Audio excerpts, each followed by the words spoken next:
এইভাবে একবার পেঁয়াজি বানিয়ে দেখো। একটা দারুণ একটা সিক্রেট উপকরণ দিয়েছে কিন্তু, যেটা অনেকক্ষণ 2 থেকে 3 ঘন্টা মচমচে থাকবে। এটা না দেখলে তো বুঝতে পারবে না।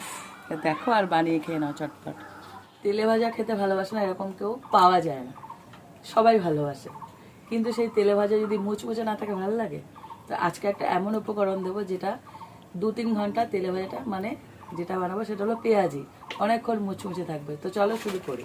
পেঁয়াজি বানানোর জন্য একটা পাত্র নিয়ে নিচ্ছি, আর প্রথমেই যেটা লাগে সেটা হলো পেঁয়াজ। পেঁয়াজগুলোকে দেখো স্লাইস আকারে কেটে নিয়েছি। এখানে মিডিয়াম সাইজের 4 থেকে 5 খানা পেঁয়াজ আমি নিয়ে নিয়েছি। কাঁচা লঙ্কা কুচি, বেসন, বা বেসনের পরিমাণটা সেই পরিমাণ হবে যতটা পেঁয়াজ থাকবে। দিয়েছি চালের গুঁড়ো।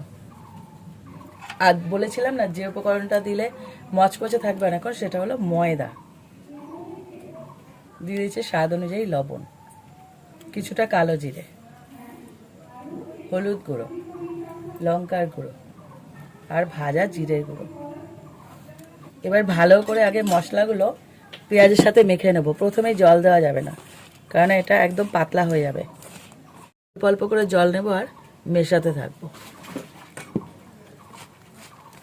দেখো ঠিক এরকম একটা ব্যাটার রেডি করতে হবে, একদম এক্সট্রা হবে না জলটা, পুরো মাখা মাখা একটা লেই টাইপের। বসিয়ে দিয়েছি গরম হতে।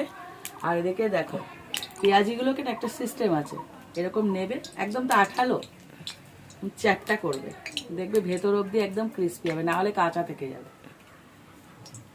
চ্যাপটা চ্যাপটা করবে আর তেলে ছেড়ে দেবে, এত ক্রিস্পি হবে না, দুটোর জায়গায় 6টা খেয়ে নেবে।